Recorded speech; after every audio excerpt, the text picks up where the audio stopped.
Okay, we've got a cross-sections problem, and they tell us that the cross-sections are perpendicular to the x-axis, so no change that we need to make to our functions, and they are squares, so that's pretty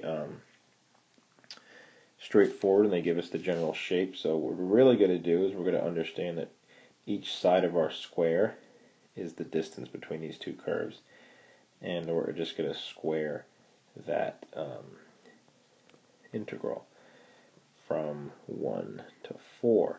Now the trick here is understanding what the length of this is. So from this part of the function, let me change my color here.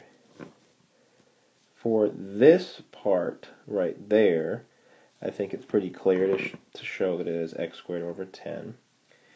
And from this part right here, what we're essentially doing is we're going to subtract negative x squared over 10. So we're going to end up adding these two together. And they're the same. They're like terms. They have the same denominator. So essentially, what we're going to get is we're going to get x squared over 10 minus negative x squared over 10. So this distance will be positive, and we can add those two together to be 2x squared over 10. So this is what we're going to write in our calculator. I'm going to go ahead and pause and just get that script for you, though. Okay, so here's what you should have in your calculator, what I'm underlining right there. As I did it, I forgot the first time to square my value.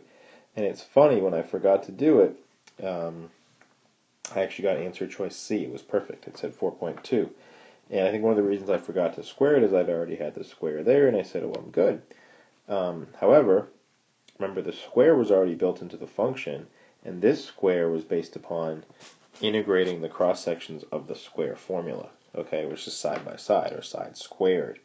So just be careful, and I caught myself. I looked at it and I said, oh wait, something looks a little off here. What am I forgetting to do? And I realized that I was forgetting to square it. So when I type this into a calculator just like this, I actually end up getting 8.184, which is answer choice D, the correct answer.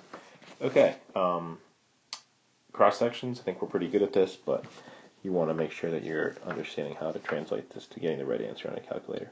Alright, we'll be back for problem 86.